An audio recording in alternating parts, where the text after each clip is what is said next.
5 real stories about glitches in the Matrix. Number 5. I am here to tell everyone about my Glitch in the Matrix story. I have found a page with this woman who tells other people's Glitch in the Matrix stories, and I've tried telling this before, and every time I try telling it, like to social media, the video won't upload or gets deleted. So we'll see if this will happen. And I didn't tell anybody this story about what happened to me until probably like 15, 20 years after it happened, just due to the fact that I thought I was absolutely crazy and because it freaked me out so much. So I was about 16, 17 years old. I was in high school and I was going to this program called Skill Center. I live in Michigan, and it was a like college prep courses you could take. And at the time, I was driving my sister's Grand Am that she had got taken away from her by my parents, so they allowed me to drive it. So I would drive to Skill Center, and then I would drive back to school afterwards. Okay, so with that being said, every day when I left Skill Center, driving back, sometimes I was alone, sometimes I take other students with me, but this day I was alone. I'd always blare my music as soon as I turned out of the parking lot. So you would go left out of the parking lot onto this main road that kind of took you all the way back 2 cities over to where my school was. So I pull out to go left, and I always, at that age, I was a bad driver. Like, I was a horrible driver. I was in 13 accidents in like a year, and I count like parking lot accidents as well, or just hitting random things or stuff like that. So I was horrible driver. I had my first speeding ticket like weeks prior, an 88 and a 55, and then I got another speeding ticket like right after that. Then I got a hit and run. Like, this is how bad of a driver I was. So I just want you to keep this in mind. I was a horrible driver. I did not care. I was a teenager with a license and a foot on the gas pedal. So I literally remember turning on the radio, and I turned on, I connected my MP3 player, and I started playing Marilyn Manson's, I think it was called This Is the Good Shit, or whatever that song's called. However, this is just like my recollection of the story of what happened. So I'm blasting that on my radio, and I whip out of there on a left turn, and instantly, like, it's a Grand Am, so I don't know how fast I got up to speed, but I know I was speeding. Like, within 10 seconds, I was probably going like 50 something miles per hour, and probably maybe like a quarter mile or a half a mile from the Skill Center, the little college campus we were on, turning left about a quarter to a half a mile out from that is the first light. Like, there's an actual four-way stop there, and there's a light. And so I pull out, and I'm sitting there playing with my MP3 player in the radio, not paying attention, because what teenagers do when they get their license. And once I'm done, I look up, and I see a car that just stopped. I see like a car and the car in front of that car, and they're hard braking. And I'm probably maybe like maybe 10, 15 feet from this car going 55. Like, I'm probably faster. Like, I'm coming to rear end. I'm about to rear end them. Like, I know I'm going to hit them. In my mind, in that millisecond, I'm like, oh shit, I'm about to get in the worst accident of my life. I didn't have my seatbelt on. I immediately like look to the left to see if there's somebody in the other lane so I can go around the vehicles, and I can't. Like, I'm shaking talking about this because it just freaks me out to this day. No one there's someone in the left lane, so I cannot go around them. To the right of me is there was a ditch, but there's all these signs in the ditch, and then there's a store. There's like a building right here, so there's no turning my wheel to the right and hoping that, and there's some trees right there, so there's no hoping that I can go down and not hit a sign or something else. So, and I don't have time. Like, I don't have time to whip my wheel. I don't have time to make a decision. Literally, I see this at the corner of that over there, and I know that I'm gonna hit this car. So the only thing that I can reasonably think to do is just close my eyes, because I'm like, this is it. Like, I'm gonna die. Like, I'm gonna get seriously injured. I have no seatbelt on. I'm about to run my car into the back of this other car. So I remember just gripping the steering wheel, and I just closed my eyes as hard as I could, and I hit the brakes as hard as I could, because I'm like, please just let me stop in time, knowing I'm not gonna stop in time. Like, I've been in so many accidents. Like, I know what happens. I'm a horrible driver. So I hit the brakes, and I closed my eyes like this, and I have my eyes closed for like 5 seconds, and nothing happens. Nothing, like absolutely nothing. And so I keep them closed. I'm like, and in my head, I'm thinking, am I alive? Am I dead? Like, am I dead? Did I hit this car and just on impact? Is this it? I'm like there's nothing. I could still feel my body. I still feel my foot on the brake. I hear nothing. I hear cars still passing, but I don't like hear the sounds of crashing. So I open my eyes, and I shit you not, I'm sitting at the four-way, the light. There's no one there. It's just me, my car. I look in my rear view, there's cars behind me, but I'm sitting there at the light. The car I was about to hit, it's gone. There's nobody in the other lane. It's a red light. There's cars going this way, but no cars going this way. And I just start crying because I'm freaking out. I'm like, what just happened? Like, I don't know if I switched timelines that day.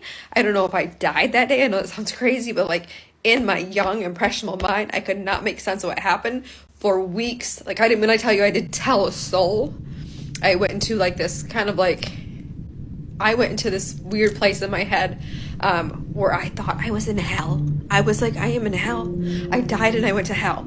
So I convinced myself every little sign around me, like, that I wasn't alive. And it's crazy because for years I've thought about this, and I've told my spouse, like, obviously I told my wife. I don't think I even told my boyfriend at the time back then, because like we had been together for so long, but I still was so freaked out. I'm like, who's gonna believe me? Who's gonna believe me that like I closed my eyes and when I came to, it was gone. I just remember driving from that day on, like, since that happened, I never drove like that again. I never sped. People to this day call me a granny driver. They say, Tiffany, you drive so slow. And even like when I stopped and I opened my eyes, like my radio was off. Like the song was no longer playing. I didn't turn it back on. I just drove to school. I didn't tell anybody. And from that day, like, my driving record has been perfect. Like, shaking telling this because it freaks me out so much. And I have no explanation for it. I don't know who, why, or what saved me that day, but that's the only link I can think of. Like, when I've told this story before, like, most recently when I finally started telling the story, I'm like, I don't know if, like, God saved me. Like, if it wasn't my time, but, like, it's just crazy. Like, I know that's the story. I don't think there's anything else to add. I think about it all the time. I'm like, and there's other times in my life where I have unexplained stories, but that one to me really stuck out because, you know, I was 17 years old, and it's just like, what happened that day? Like, nobody saw anything. And the crazy part is somebody very, very close to me at that intersection, probably less than like 10 years ago, actually died there and came back to life at that same intersection. So it's just crazy. Like, I don't know, maybe I should go visit the intersection and maybe I shouldn't. Actually, I don't know if that's a good idea, but yeah, I'm gonna stop rambling on just because it was nerve-wracking to talk about that. So that's it. That's my glitch in the Matrix. I hope you enjoy. Number 4. Something weird happened. Yep. Okay. Before I can get into what weird happened, I have to tell you the backstory of why this is so freaking weird, okay? Back in the early 90s, maybe even the late 80s, before I even moved to Michigan, so this is pre-1991, that's how early we're talking, my mom was in the kitchen at our house on the telephone, and this was a telephone that was on the wall with a long cord that snaked and whatever, but I digress. She was on the phone in the kitchen, and she had on these big silver hoopy earrings, not like these are just a weird coincidence that I have those on today, not like these, but she had on these other thick earrings that she had bought in Arizona on vacation. While she was on the phone, the receiver knocked one out of her ear and it went flying, and she and I was there too. I was only 6 or 7 years old, but I distinctly remember this because it's a core memory. We both heard the earring clang on the ground. So after she hung up the phone, she went looking for the earring. She never found the earring. There was no grates, anything. We heard it clang. We looked under the cabinets, everything. We even remodeled the kitchen soon thereafter, and the cabinets were torn out, and we never, ever, ever found that earring. The earring evaporated that day. Now, my mother hung on to the mate because I don't know if it was some feigned, belief that someday she would find this earring. Well, look at the text message that I got from her this morning. Okay, she says, Lon, I'm going crazy. I ask her if that's a new development, being the lovely, wonderful, loving daughter that I am. She goes, stop that. You're going to think I'm crazy. I don't even know what to say. Mom, what? Do you remember the earring? The one that disappeared on Stryker? That's the road that we lived on. I said, yeah, you still have the survivor? And she says, Alana, yes, I've hung on to it forever in my jewelry box, and today I opened it to get earrings, and look, 2 of the same earring. And I go, I'm sorry, what? Are you sure that's the same earring? You aren't mistaking it for, mistaking a new pair for the one that you lost? Because, like, come on. And she replies, I'm certain. I've not bought another pair like this. I bought them in Arizona and they were handmade and I never found another pair like this. It's truly as if the earrings were copied. Okay, pause to look at this. Look at these 2 earrings. I know one's a little slightly janked up, but like even look at the posts. They're bent the exact same way. And these are like hammered metal, so they're like hand formed with little divots. And she writes, they're the exact shape. And I'm like, yeah, that's bizarre. Look around though and make sure it's not another pair. It is not. I already did that. This is absolutely the pair that I have been missing in the mate of for like 35 years. And I'm just putting the picture up again here so you can just look at them. Because it's like the same earring. It's the same, it's bizarre. This is bizarre. Look at the top here, like here and here. I know they're at a different angle, but they have the same like divot marks in them. And I just need an explanation on how this earring magically appeared after being lost for this long in my mom's jewelry box. I don't understand, but of course. Number 3. I have a crazy glitch in the Matrix story I've been wanting to share. When I was 16, I started to become a little more open with some of my friends about my psychic medium abilities. And one of them suggested we go to this very famously haunted place in my hometown that is a bridge over railroad tracks where a lot of teens in the 70s jumped and hurt themselves. At this point, I'd already dabbled in paranormal stuff, but I was a little hesitant about the idea, but I still went through with it because hashtag peer pressure. Go to the bridge and instantly it's just like bad juju. I looked over the side of the bridge and I felt like someone pushed me. But that's not all. We went down around the side and walked and went underneath the bridge and we heard all kinds of voices and it was absolutely terrifying. It was 2005. We really didn't have cameras on our phone yet, so I brought a disposable camera with me to take photos on the bridge and underneath the bridge, and I took maybe about 5. That's when we heard a blood-curdling scream in the distance, and we just ran and got out of there. A month later, I got my photos developed, and I completely forgotten that I had any photos. But when we were looking through them together, we went through them all, and there was like cute pictures from the summer, like, you know, pictures we really wanted. And then at the end of the roll, we looked through and we saw like all of the bridge pictures and we just got freaked out. So we decided to throw them away. An hour later, we were showing our other girlfriends some of the photos and we got singles and we were flipping through them. And at the very end, we realized the pictures we had thrown out had reappeared. What was even crazier is when we were going through the photos showing our other friend, all of the pictures had doubled. So we just had singles and then all of a sudden we're looking at doubles of each photo. So we're picking up the photos, looking at the backs. We're like, oh, it must have developed doubles instead of singles because it kind of felt heavy and sticky. So we're thinking maybe they stuck together. And the first time we went through the photos, it was just a single that or a double that had like attached to one another. So my girlfriend, because she used to work at the Rite Aid, was like, you know what? There's one way to solve this. Let's go back and talk to the person who developed our photos and I can look at the machine and see what happened. Literally standing there beside the machine and we're looking at it and it says single and we're like, is it possible that maybe something happened where it just developed doubles? And he's like, that's never happened since we had this machine, but it's possible. And by the way, these pictures were like, had orbs in them, had weird foggy mist. It was creepy. So she throws it away again. And yet again, these photos are literally doubling in my hand. I could feel them. They were super thick and they just kept on getting bigger and bigger. And my friend, who's a super skeptic, she was driving the car and she just started like screaming. She was like, what the hell is going on? And I just told her, we need to go back to your house and regroup. Having a single go to a double was not that big of a deal at that point, but having a single all of a sudden turn into a triple or a quadruple was unheard of. We go back to our house and we lay out all of the photos. Like I have the stack in my hand and we sit down and I'm like, okay, one by one, I'm going to go through every single photo, and once it doubles, I'm going to stack it on top of the other doubles. We can count how many copies of the photos we have. The first photos that were like cute photos of all of us girls, and I lay them out, and then I get to the last 5, and they are the bridge photos, and so far so good. The bridge photos had 7 copies now. Only the bridge photos, not the other photos that I had. I'm not even exaggerating. And to this day, we have no clue how a photo went from a single to having 7 copies. And my friend and I threw away the photos, and we never talked about it ever again. If you want to hear more Glitch in the Matrix story, head over to my podcast, Psychic Scoop. Number 2.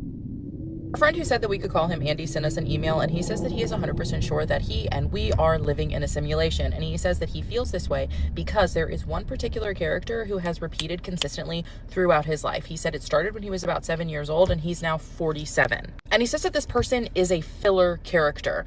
There's no backstory. There's no in-depth relationship that he is going to have with this person. It's an extra at the gas station. It's a cashier. It's a waitress. It's a bartender. It's just someone who you're never going to know on a personal, deep level. And I don't mean that in a bad way. I mean that as in, like, he doesn't see her at parties. They have no mutual friends. They don't run into each other at school functions for kids. Only in scenarios when she's a background character or you're in a situation where she's very busy and rushed and you don't have time for a conversation. But like I said he started noticing this when he was about 7 years old in his hometown. Like, it was a small town where he lived. And he noticed that there was always this woman. She always had a foreign accent. He doesn't know if it's Russian, Ukrainian, or something like that, but it's always a foreign accent. She has cropped red hair.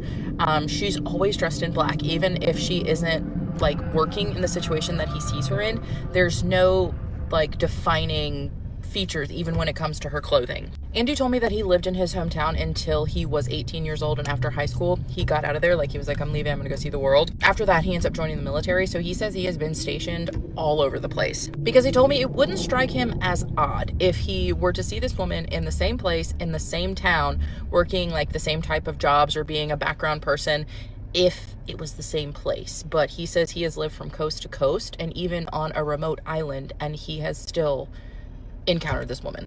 And he told me that what is even weirder about it is that she does not age. He's been seeing her for 40 years. She's the same age. He says that the last time that he encountered this woman was when he was Christmas shopping for his wife. It was actually at an Ulta store. And he goes in and he's checking out, and he realizes, like, he looks up at the girl working behind the counter and realizes it's her.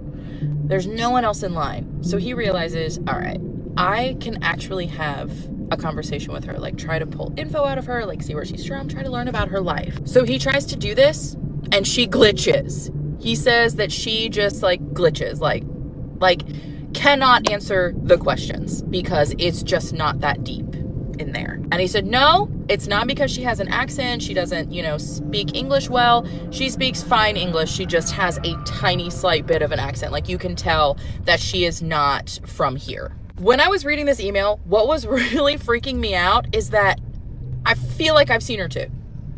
But whatever, that's besides the point. But he says that he believes that this woman is an NPC. She is a filler character for the simulation that he is specifically living in. And he doesn't know why he keeps seeing the same person who never ages, who sounds exactly the same, has the same haircut, is always in black, never has any logo on their clothing, like no distinguishing features, unless the makers just think that he's like really dumb and isn't gonna notice, but he has. But he says that since he has tried to have that conversation with her during that time that they were checking out, he hasn't seen her since. So he doesn't know if that like set off a red flag to the matrix that we're living in, was like, oh, don't use this NPC because he's picking up on it. And he told me he's not trying to insult this woman by calling her a non-player character. He is not trying to be mean at all. He just doesn't understand how she doesn't age, how he has seen her in California. He has seen her in the Midwest. He has seen her in Maryland. He has seen her on a remote island in the Caribbean. He said 1 or 2 times he could chalk it up to being a coincidence. But at this point, he says it's just starting to freak him out. 1957, a physicist named Hugh Everett proposed the multi-world interpretation, which is basically the first time that anybody had lent any credence to possible like parallel universes. And what he said was pretty much that every decision that you have ever made, you have also made the opposite of that decision, and it did manifest physically, just not here in our tangible world. Now, this wasn't popularized until 1970 by a dude named Bryce DeWitt, but Everett was the first one to propose this. So don't mind him. He has dementia. He's like 16. He's really sick, so he thinks he's outside. We're just gonna let him be. Okay. Anyway, according to Everett, this goes for every decision that you have ever made, large, small, and also for major historical events. Those played out somewhere, just not here. Some of these parallel universes have major differences, while some are just very minute. We've talked about Robert Moss before. He's a dream interpreter who says that he has a theory that you can access these parallel universes via dreams and sleep. Sometimes when you do dream, these are glimpses into parallel universes, different lives that you are living simultaneously to the one that you have now. My dreams, unfortunately, have never been that detailed. I dream that, like, I'm a jelly donut who's sentient, you know? But for some people. While Robert Moss thinks, yeah, you could probably experience this when you are sleeping for some reason, that unlocks our ability to do that, to view these parallel realities. What about when we're awake? And I think people call them different things: glitches, ghosts, time slips. Our next story comes to us from a friend who said that we could call her Laura, and she says that she thinks that she slipped into a parallel universe around Thanksgiving. In her email, Laura wrote that she graduated about 2012. What a time to be alive. What I would give her one more night. Anyways, but she said that she went home for Thanksgiving. So she left for college into the summer of 2012, and then she just stayed gone. Like, she's like, I didn't want to move back home. I just didn't want to live in my small town, just not my jam. Even though she had moved away, she decided this year that she was going to go home for Thanksgiving. So Laura is home for Thanksgiving in her small town. Her and some other friends are also in town. They get together, they brunch the Wednesday before Thanksgiving. Everybody's hanging out. She's having a great time. She goes home, she goes to bed, she gets up the next day, and her mom is like, I forgot butter. Can you please run to the store and go pick up some butter? Laura says yes, and there's one grocery store that's open, so obviously that's where she goes. In the store, she grabs the butter, and she goes to the checkout line. Apparently, not the only person who had forgotten something on Thanksgiving, a key ingredient, whatever. Only there are about 3 people in line in front of her checking out. There is only one register open. No one is doing big grocery hauls. It's just a few ingredients here or there. She wrote that she's standing there in the store. She's, kind of taking everything in, and then she starts to kind of focus on the person who is checking out. Now, mind you, there are still 2 people between them, but she looks up at the conveyor and who's standing up there, and she realizes that she recognizes this person. She says she recognizes her as a girl that she attended high school with. Now, she said that this girl was 1 year older than her, and she did have friends who were acquaintances who were friends with this girl, but they hadn't been close. But as she's looking at her, it kind of clicks in her brain, and she says, wait a second, I know that I haven't lived here for a while, but I am 99% sure that I saw via Facebook that this girl had passed away. She said that she remembered the Facebook post. She remembers the girl's Facebook page years ago, going from active to a memorial page. She's looking at her and she's thinking, there's no way, I have her confused with someone else. But she remembered the girl's name, and we're just gonna call her Amy. She says that kind of without even thinking about it. She says, hey, Amy. And the girl immediately turns around and looks at her. She told me that they lock eyes, and she recognizes her immediately, and she's like, hey, Laura? Laura reiterated again. They were not close. They were acquaintances, but they knew of each other. She says that they exchanged pleasantries, everything perfectly fine. Amy checks out, gets her stuff, tells Laura, it was really nice to see you. I hope that you have a really good Thanksgiving. I gotta get home to my family, blah, blah, blah. Laura says, yeah, it was really good to see you too. And she said that she was standing there and she was like, I feel like such an idiot. I can't believe that I thought that this poor girl had passed away. But she's actually relieved. She's like, okay, I was obviously mistaken. This was someone else. Gets in her car, goes home, has Thanksgiving. After her family is done with their Thanksgiving, she goes to her best friend's family's house. That's she said that was their tradition when they were younger, and they were both in town, so they decided that's what they were going to do. So she goes to her best friend's house for Thanksgiving. Her and her best friend, she said, we're drinking wine, we're having a great time, and she says that she tells her best friend, you're not going to believe what happened today. I actually saw Amy at the grocery store, which is I was so embarrassed, and it was wild because I thought that she had passed away years ago. And she said that her best friend's face dropped, and she was like, she did.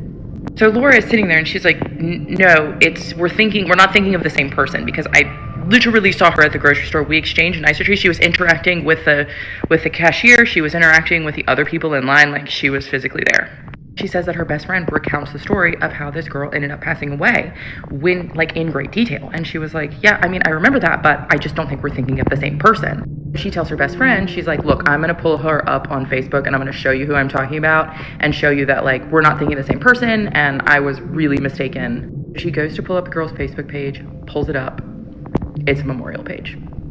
Amy had been gone for about 8 years at that point. At this point, Laura says that she just like kind of throws her phone and she's shaking, and her best friend is like, it's okay. I think you probably just saw someone maybe who looks like her. And they were like trying to remember like, oh, did she have sisters? Did she have anything like that? No, she had no sisters. She was an only child, thinking that maybe a sister would look enough like her to, you know, for them to be confused. And then Laura was like, well, then why would she respond when I called her by her unalive sister's name? Like, that would be like weird and sick. But she didn't have sisters. As if to make her feel better, her best friend was like, maybe you saw a ghost. Laura said that's when it actually became extra scary, because she said she wasn't the same though. She had aged. She had aged as I had aged progressively. Like, she did not look like she was stuck within that same age. Like, she looked like she had a life. She was going home to her family. Next thing they know, her best friend is pulling out yearbooks. She's pulling out yearbooks to look and see if there is anyone who they went to high school with who has the same name, who kind of looks like this girl. But Laura said that she knew that this wasn't going to happen, because this girl looked very distinct. She said, the most beautiful set of green eyes. She said that they were green eyes and they were kind of like rimmed with gold and like very dark flecks through them. And it's something that she had always remembered about her, even though they weren't close and they were acquaintances. She said that her eyes were always just so piercing, and she just doesn't think that that could be duplicated. But they went through the yearbook. They looked for anybody who it could possibly be. Small town, she said, couldn't find anyone. Laura, who was not to be deterred and was bound to get to the bottom of this mystery, decides, you know what, tomorrow I'm going back to that grocery store because I'm going to find that cashier and I'm going to ask her if she saw her. I'm going to ask if they have cameras. I'm going to figure out who this person was. Laura goes back to the grocery store. That cashier is not working that day after Thanksgiving. She's in town for 3 more days. She goes back the next day, not working. Goes back her last day there. Finally, she finds the cashier. She goes up to her and she's like, hey, I was in here on Thanksgiving Day and I bought butter. There was a girl in line in front of me and I'm trying to find her.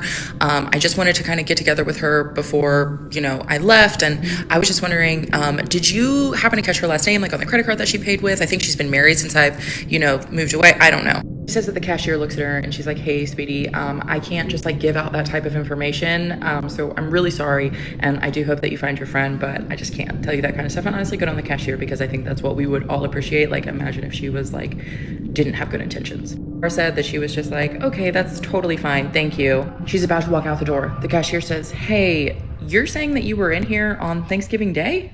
Laura turns around and she's like, yeah, and I got butter. That's like the only thing that I needed. Cashier asks her, what time did you come in? Laura says, about like 1:30. Cashier says, you weren't here because we closed at 11. We were only open from 8 to 11. Not wanting this woman to think that she's crazy, Laura just says, I must be mistaken. I'm so sorry. And the cashier says, it's fine. No worries. Laura goes to her car, gets on her banking app. She had paid with her debit card. She's going to prove that she was there and she bought the butter at 1:30 in the afternoon on Thanksgiving. Scrolling through all of her transactions, the processing transactions, the cleared transactions. Nothing. Goes home. She finds her mom. She's like, Mom, you sent me to get butter on Thanksgiving. Correct. Her mom says, correct. And she says, and I returned with the butter. Correct. And her mom says, yes. At this point, Laura is like, where's the box? Her mom's like, I threw it out.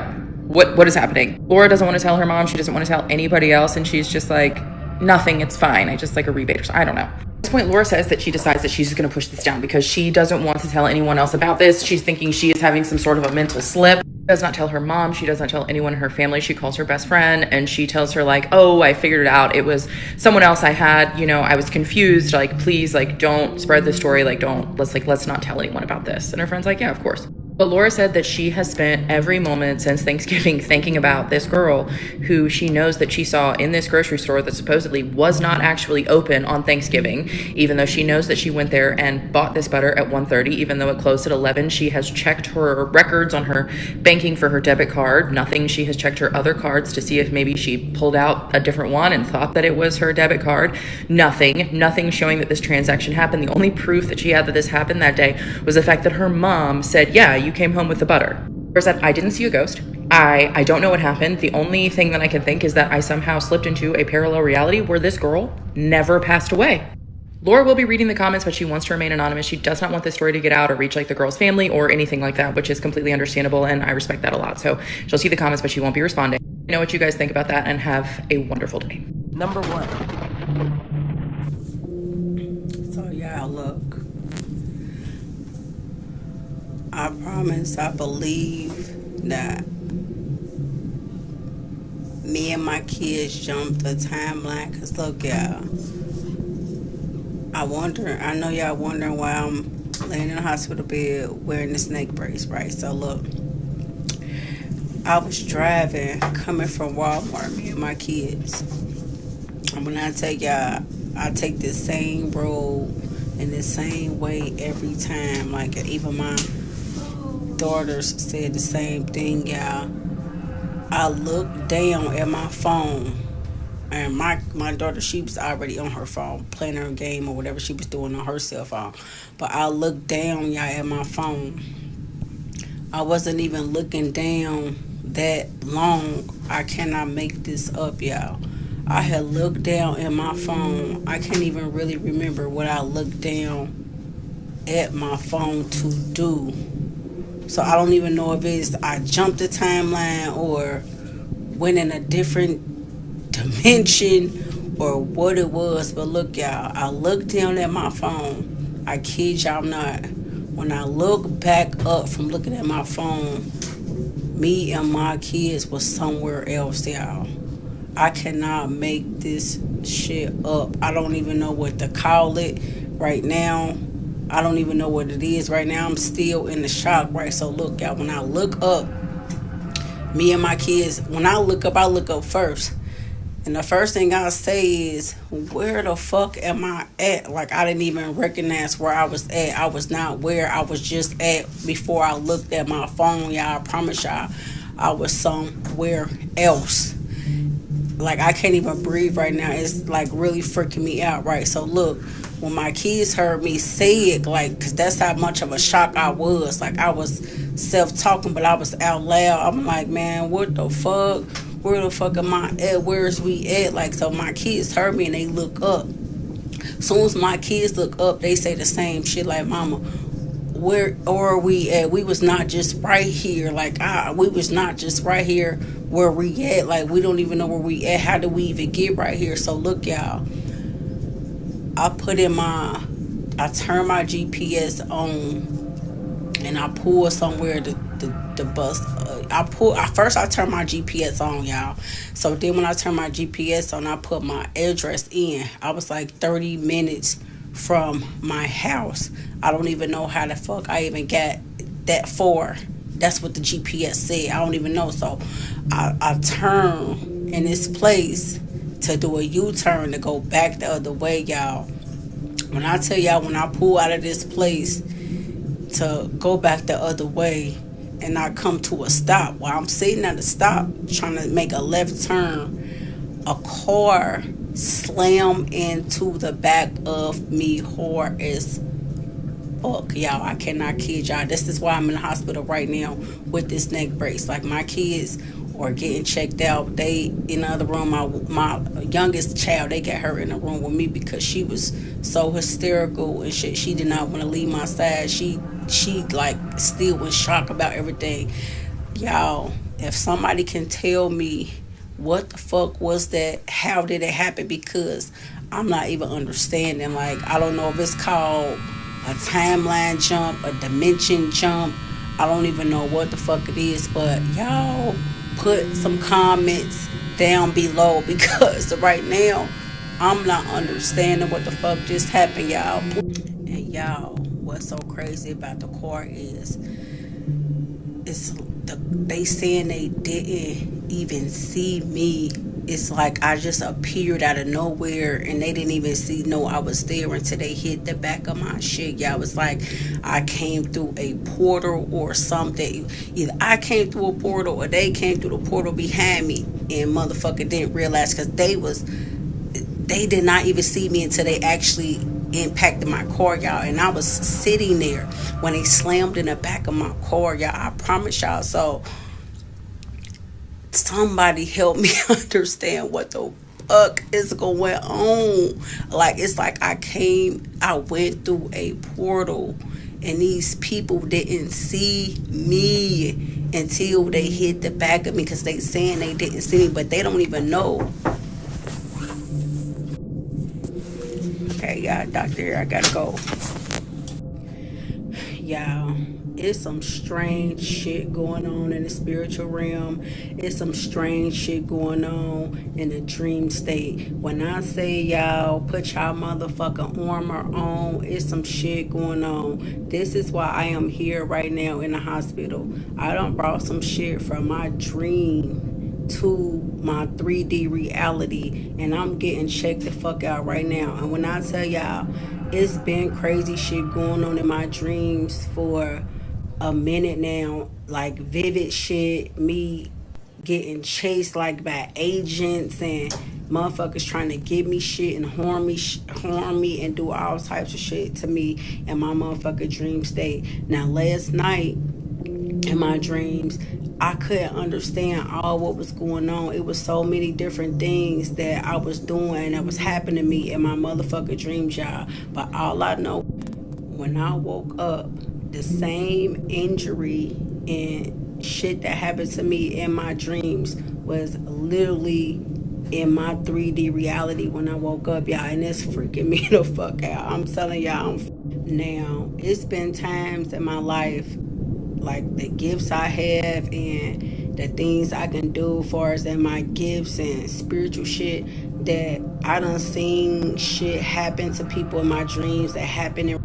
I done had shit happen to me in my dreams with, like, for instance, my thumb. One time in my dreams, my thumb, I had hurt my thumb in my dreams, and my thumb became swollen and green. 3 days later, I really hurt my thumb, and my thumb was swollen as fuck, and it was green, and I had to go to the hospital and get checked out. So this is like been going on all my life, far as dreams, even things like that done happened to people in my family members. I always had a gift where I could see bad stuff happen to people before it happened, or prophesize over people's life. But when I tell y'all this is the first time I ever woke up from a dream state and exactly bringing something from my dream into this reality. I don't know, can y'all tag somebody that know about dreams? I got gifts, but when it comes to dreams, I'm really not got too much knowledge about dreams. I'm still learning about dreams, but y'all tag somebody who know about dreams. Tag somebody who y'all know that brought shit from their dreams into their reality.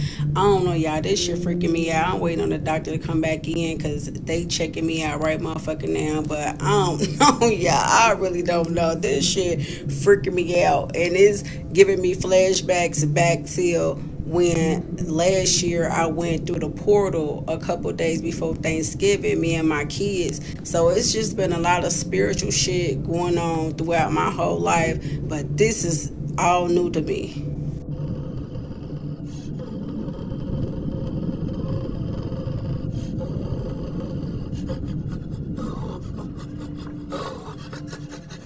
I want to be a good boy.